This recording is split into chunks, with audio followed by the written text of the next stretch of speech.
One of the most elegant stroke makers the game has seen, a veteran of 117 tests and 114 ODIs. I didn't have the privilege of watching him play live, but I've been fortunate to listen to him on air, proving himself to be amongst the renowned commentators.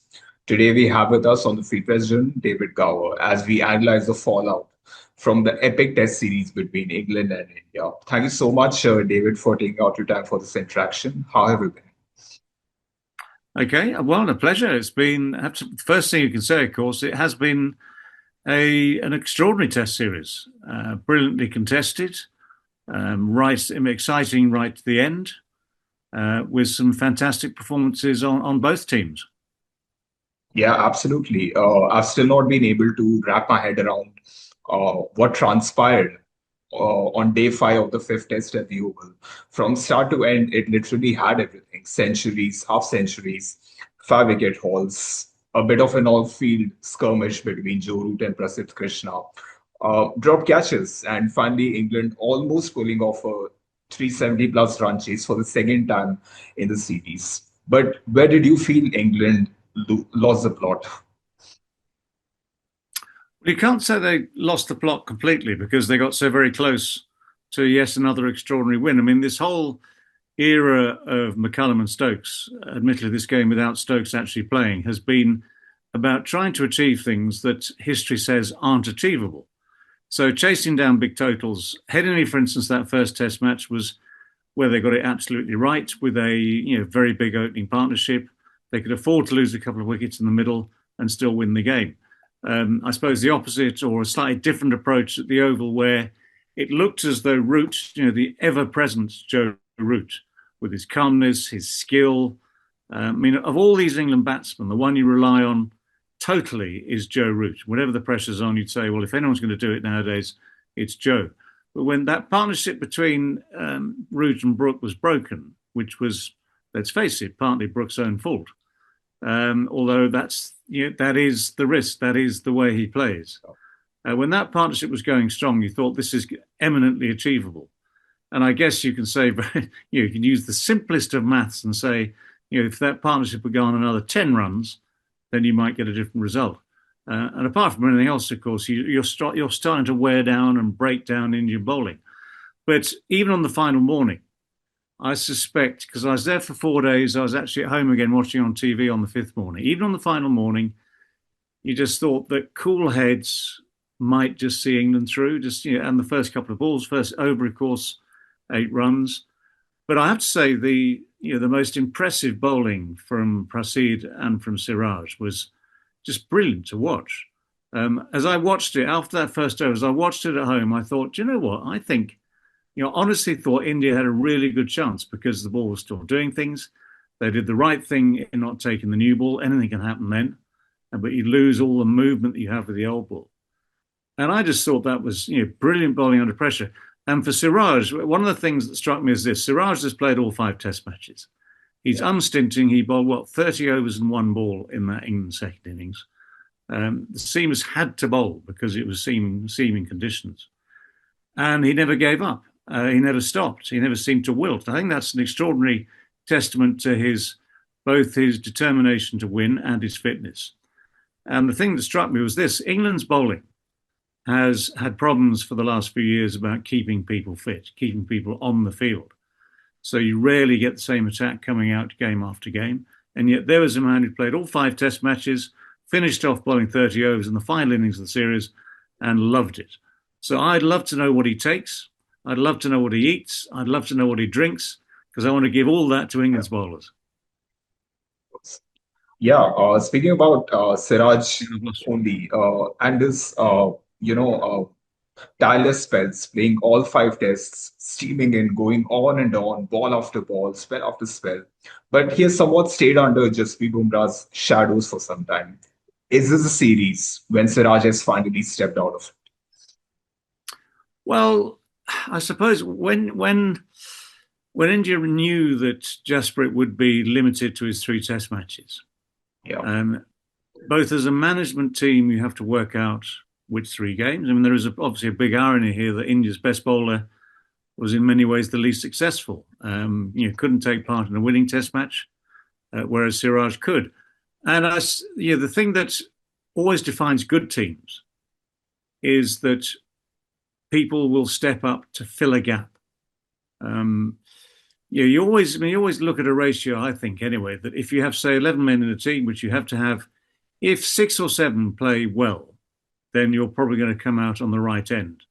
If only 3 or 4 play well, you're probably going to come out on the wrong end of a game. And therefore, if you have people like Siraj unstinting in their efforts, trying to fill that gap, you are literally filling the gap and stopping the rot. So you're overcoming the loss of someone very special by filling in with someone almost as special. And it is all about the sum of the parts, not necessarily about the individuals, but it's all about the sum of the parts. We've seen that over many, many years. Teams that don't appear to have superstars still succeed because the 11 play well together. And I think this India team, this India structure now allows people to step up. So let's face it, at the start of the series, there was concern that with Bumrah being limited, with Kohli out, with Rohit out, there might be some weaknesses. But Shubman Gill showed how good he can be with a whole stack of runs in the series, almost record-breaking runs in the series, batted beautifully.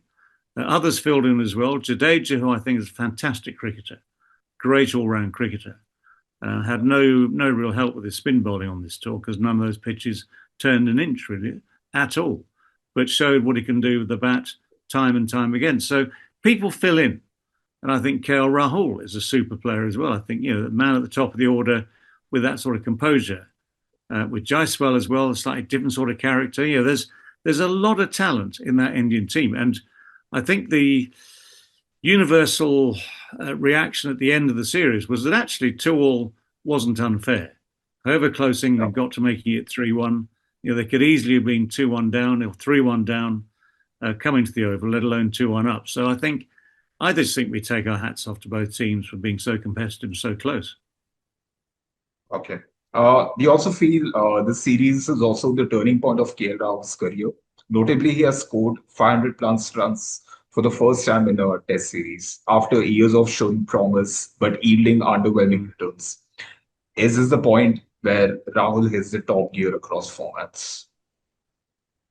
Well, I think one of the things you always have to do is put things into some sort of perspective. In other words, for batsmen and for bowlers, a lot of it depends on the pitches on which you play. So for a lot of this series, 4 out of 5 games, basically the pitches were much, much friendlier for batting. So if you have the sort of composure and technique and skill of a KL Rahul, you feel as though you ought to be making runs. You ought to be making those sort of 500 runs. If you're playing on, let's face it, some of the pitches you see back in India when they're turning square from ball 1, or playing on greener pitches around the world, there are places you can go to where you actually see grass on a pitch, which you didn't see in this series until the Oval. So if you're playing under different conditions and opening the innings, it can be a very different ball game. So to get a series like that under your belt is good. It's a confidence builder. It always, once you've done it once, you realise you can do it. But as I say, I think conditions around the world play a part, and you have to respect those as well. Okay. If you look at Shubman Gill's captaincy, he did look frazzled at times, and there were going to be roadblocks, given it was his first foray into Test captaincy. But how do you assess his growth in that department? From England chasing 371 at Headingley, amassing 669 in Manchester, but finally learning the lessons to prevail in a tight contest at the Oval. Not to mention he peeled off 754 runs in his debut series as captain. Yeah, I mean the runs obviously are very, very important as an individual, as an individual, even as a captain. One of the things you always aspire to do as a captain is lead from the front. So those first couple of games for him were a great start to his captain's career simply by the number of runs he made. Losing that first test at Leeds, there were probably mistakes made.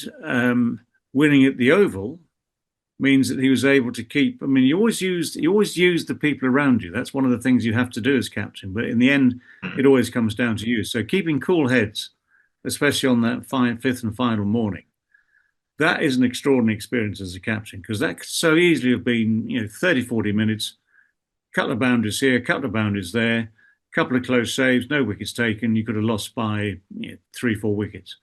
to win it is a feather in the cap. And one of the things I would also say, again, in the same way as when you talk about batsmen on flat pitches, captains on flat pitches ran out of options very quickly.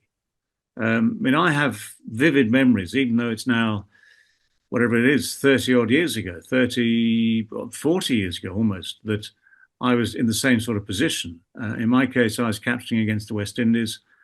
And for instance, the famous game at Lord's in 1984, where we declared give or take with an hour before lunch and the rest of the day to play, and West Indies were winning an hour after tea, having made 341 for one. That's bruising. But it's a lesson that on flat pitches, good batsmen can do extraordinary things. So I would never criticise a captain when conditions are so much in favour of the batsman, because you try whatever you can. You talk to your bowlers, you have experience around you about field placings. But there's a sort of truism, which is that on very, very good pitches, good batsmen just get a stack of runs. And sometimes there's incredibly little you can do about that. But as I say, at the end of the series, to be 2-2 with all the runs under his belt, I think that's a very, very creditable performance from Shubman Gill. How do you see, Jasprit Bumrah's Test career panning off from here? Because we've been hearing reports that it was an injury, not workload management, that had ruled him out of the fifth Test. What do you think is the way forward for him so that he can play a full part in something as grueling as a 5-Test match series? I don't know. To be honest, I have no idea when India's next Test series is or what his next commitment will be. But the simple story is that bowling such and especially with Jasprit's action, let's face it, it's a very unusual action which must put strain on to various parts of the body. But bowling anyway for anyone at any pace is completely unnatural. I mean, there are very few bowlers with the smoothest of actions who can say it doesn't hurt. Every fast bowler says it hurts at some stage. So when you get to that point in your career where some of the parts in the engine need a bit of oil, some of the parts in the engine need replacing, then you just got to be much more careful how you use that body. But medical science being what it is, and the skills and the backup teams around all these big teams now mean that surely someone can look after him, as it were, sort of put him back together again, give him time to recover, because that I'm afraid is the thing in the end, isn't it? When you've got injuries, whether it's Bumrah or Stokes, Woakes now as well for England, whatever the injuries are, someone has to be brave enough to manage them sensibly, not rush people back, not just say, oh, we need Jasprit back in too soon. And then you can extend a career. I mean, all sorts of people over the years have come back from big injuries. I'm just trying to think of a few, for instance, Dennis Lillee, the great Dennis Lillee, who's I played against towards the end of my career, had stress fractures in his back at a time when they weren't necessarily well managed. So he had to have, 2 years off, give or take? Comes back, he's still a fantastic bowler. So even if you're Jasprit Bumrah and you're keen to get out there, keen to be part of an Indian team doing well, the one thing in the end you have to do is look after yourself, make sure that the management looks after you too. Because people want to see Jasprit at his best.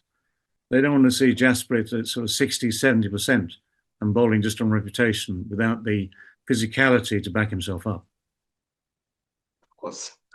Just a little more than 2,000 runs, precisely 2,378, that Joe Root is now away from taking over Sachin Tendulkar as the leading run getter in Test cricket. Would you rank him as the greatest Test batter of the generation when we take into account his contemporaries, Steve Smith, Kane Williamson, and Virat Kohli? Yeah, I mean, they are 4 extraordinary batsmen. And I always find, in many ways, the easy thing is to say, look, they were 4 great batsmen. Aren't we lucky to have seen them all in the same era, all vying for that title, number 1 in the world? Sheer weight of runs isn't the entire story, is it? I mean, there's the number of Test matches played, where they're played, all the rest of it are all parts of these magnificent feats of just totaling up run after run after run. I mean, Sachin had to play to as 40 or so to get to that final figure. Joe, if he stays fit, which he looks as though he's absolutely fine at the moment. And for instance, I have no doubts either about his hunger. He loves batting. You can see it. He absolutely loves batting. So as long as he stays fit, there might be. I mean, there's always the odd chance of a drop of form now and again. But if he stays on form and stays hungry, it'll be 2.5 years maybe 3 by the time he's ready to take over. But you never know. I mean, it's we make these assumptions about all sorts of people. I mean, I used to look at, for instance, Ben Stokes and the way he trained, the way he was built. He looked as though he was made of steel. Looks as though he was unbreakable. And yet, for the last 3, 4 years, he's shown that he's also a human being with physical frailties and bits that go ping. So Joe just needs to stay fit. His hunger, I'm sure, will be absolutely fine. I mean, you never know what's around the corner over the next 2.5, 3 years. But he's got a great chance of setting a new high, which doesn't necessarily make him the best batsman of the era, but he's got to be mighty, mighty close to it. And I suppose the other thing is, I love his style. I love the way he plays, but it's different. It's similar in a way to Williamson, because Williamson is also someone who just relies on that talent, that temperament, the calmness to cope with pretty much every situation and the ability to make big runs. Stephen Smith is unique in the way he plays. That sort of technique, again, a little bit like Bumrah's bowling. You can't ask a kid to copy Stephen Smith's batting technique. End yourself up in all sorts of trouble. And then Virat, Virat was an extraordinary character. One of the great things about Virat, of course, is the importance that he puts on Test cricket, which I think is the best PR for Test cricket. But combative, feisty, talented. All these people have got God-given talents. And at the end, we sort of look at them when they've all sort of pushed their kid away into the attic, auctioned off the stuff they don't want, sat on the sofa watching rubbish TV and pipe and slippers. Then we'll make a judgment on them. Okay. The Ashes tour of Australia is the next stop for England as far as Test cricket is concerned. Among all other things, will the bowling workloads of Ben Stokes and Jofra Archer be the elephant in the room? Stokes in particular, because of how his bowling acted as a game changer for England against India. Yeah, I think we've got 3-4 months before England arrive in Australia. Yep. The one thing they need ahead of that tour is to have everyone fit. So Stokes is very much the key, because when Stokes is in the England side, both as a captain and as a player, it just looks so very different. Archer could be important. Wood could play a part. I mean, he's almost back to fitness, and he's got 3-4 months to make sure he stays fit. You wouldn't expect him to play 5 Test matches in Australia. Others, like, for instance, Cast needed a break at the end of the summer, but I think he's a strong animal. He'll be useful down in Australia. Atkinson, having had his time off, should be fine by then. And you'll need 2 or 3 more to make the tour party. So that could be, for instance, Tong, could be Potts, those sort of people, plus the odd spinner. So I think the England bowling needs to be managed. I mean, that's the thing we've seen over the last few years. That's why I said at the start of this interview, Siraj is extraordinary, because he just seems to keep going without the rest. And England's batting looks stronger than Australia's as we speak, with the odd fallibility, of course. So, and you've got Australia's bowlers who might be getting a little bit older, but who I would expect to be a major force in that 5-match series between November and January. Okay. The whole ball style of play, I'm actually not sure if you're too fond of that particular term, but the thing is, let me just call it England's aggressive style of batting. It has its own promise and pitfalls, as we've seen in the series against India. How do you see this method going in Australia, where batting has become significantly difficult in the last few years? Also, the second part of the question is, will Ben Stokes and this regime's legacy will depend upon whether or not they win in Australia? Yeah, second part first. I think Ben Stokes could have been an Ashes winning captain 2 years ago. The home series could easily have gone the other way. And one of the reasons for it going the wrong way is that there were times during that last series where England were not smart. I think the classic example was at Lord's, where having been 180 for nothing, suddenly they lost 9-10 wickets for 100 runs, and lost it in a flurry of bad shots, bad decision making. So one of the reactions to that from people like me, who love our Test cricket, was that it just needed to be smarter. There would be times where any England team, but including this one in this current era, would just need to say, look at it for an hour or two and think, well, we can play the game, play the match situation, not just play the same style without any care or attention. And there were signs during this series against India, for instance, again, that headingley chase, where that seemed to be well planned, well thought through. It wasn't just frenetic chasing at all, with all the risks included. So I think they need to remember that. And that will be in the end. I mean, the legacy of this last 3 or 4 years, let's call it the Stokes-McCullum era, because Brendan doesn't like the term Bazball. Most people misunderstand Bazball and just assume it's just frenetic batting and that's it. But there's a real culture in the room that has been very important to this England team. They backed everyone throughout as best they can. So I think the legacy of it will be that whatever happens, people will say it's been entertaining. And one of the things that Test cricket has needed globally is to be entertaining. To fight back against the attractions of white ball cricket. Red ball cricket needs to be fun. It needs to showcase the game at its best, and it needs to avoid being dull for too many long periods. So, although you can be dull to win a game now and again for an hour or two, the entertainment has been great. So that's part of the legacy that's already established by McCullum and Stokes. But at the end of it, both men will want to look back and think, we won something special. And special in this era means beating either India or Australia, wherever, be it at home or away. So we've had a drawn series here against India. It was a chance to do something for the legacy. We've had obviously a loss against India a couple of years ago now in India. The Ashes remain in Australian hands as we speak. And if anything will define the legacy that Stokes and McCullum leave behind, it'll be winning the Ashes in Australia if they possibly can. Speaking of Chris Woakes, do you see a way back for Chris Woakes in the national team setup? We've been hearing that his Ashes hopes are already in jeopardy due to the shoulder injury, and he hasn't been as lethal in the series against India. And he usually is in the English conditions. We're also seeing the emergence of fast bowlers like Sam Cook, Matthew Potts, and Saqib Mahmood. Where does that leave Woakes in the scheme of things?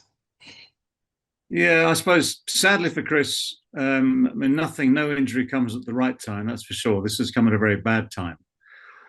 The recovery time, I'm told, is going to be 4 to 5 months. So that rules the Ashes out. And by then, of course, we'll see what happens in that Ashes tour. But by next summer, obviously a year older, people will have had a chance to establish themselves in the team if they have a good time in Australia. So it might be that the writing is on the wall for him. Nowadays bowlers, as Jimmy Anderson proved, can go a long time.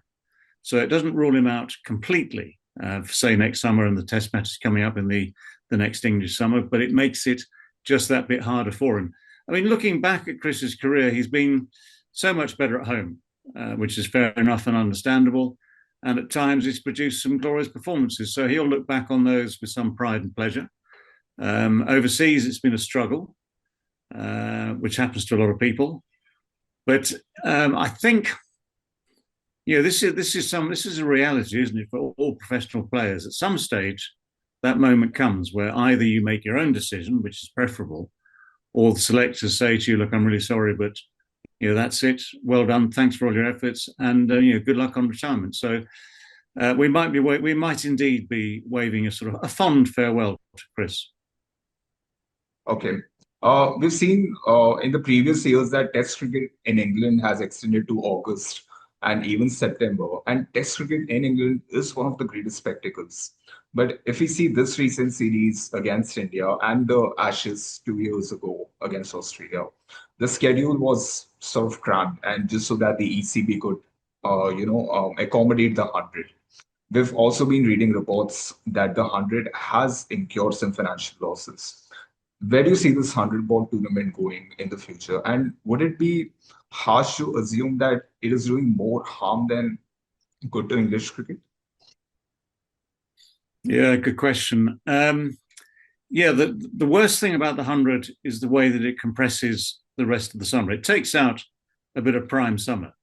Yeah. Therefore, if one was playing, for instance, Test cricket in August, you might have pitches that conform to the ideal or something closer to the ideal, i.e., a bit of something for pace, a bit of something for batsmen, and a bit more something for the spinners, which you don't really get or haven't really had at all in the 5 Test matches we've seen, finishing at the end of July, start of August. So there is that problem. I mean, financially, any startup will have financial issues, but because the ECB and the franchises have managed to sell off, in some cases 49%, in some cases 100% of these franchises to outside investment, then the upside is there is a lot of money coming in. Should we say it's about, I don't know, £800 million or something, but there's a lot of money coming in, first of all, to those franchise grounds, the grounds hosting the franchises, and then to county cricket as well. So in the short term, that's very good news. How that money gets managed for the counties that don't have an involvement in the 100 will be a very tricky thing, to be honest. I think it's in 3 years' time, the TV contracts are renegotiated, at which stage it might well be that the 100 is separated out from the rest of India summer and sold separately. It might well be by then that the overseas investors, the outside investors, have decided that the 100 needs to be different. And that's a distinct possibility. At the moment, it's going to stay as it is for the next 3 years. It's just started as we speak with an underwhelming game at Lord's between London Spirit and Oval Invincibles. It needs to improve on that. But one of the things that the 100 desperately needs is not just the investment in the game in general terms, but a few changes to the way the teams are run, a few changes to the sort of people who are going to be made available to take part in it, because it's a long way, huge way behind IPL in terms of, say, star quality. So this really does need to be a good August for the 100, because it needs to say to the outside world that it's vibrant, that it's good, that it's entertaining, has got and will have star players. So it's quite an important month, the 100. But inevitably, the way things are structured, it means that any meaningful Test series in the UK has to be finished by the start of August. The summer we've had, actually, which has been a relatively hot summer in the UK, means that conditions could have been right to produce the right pitches. But we've seen what we've seen. Okay. Thanks so much, David. It was an absolute pleasure talking to you and gaining your precious insights about one of the greatest Test series ever witnessed. I wish you luck, and I hope we get to do this again. Well, it was a great series, so something very special to remember, and my pleasure to have talked to you about it. Thank you so much.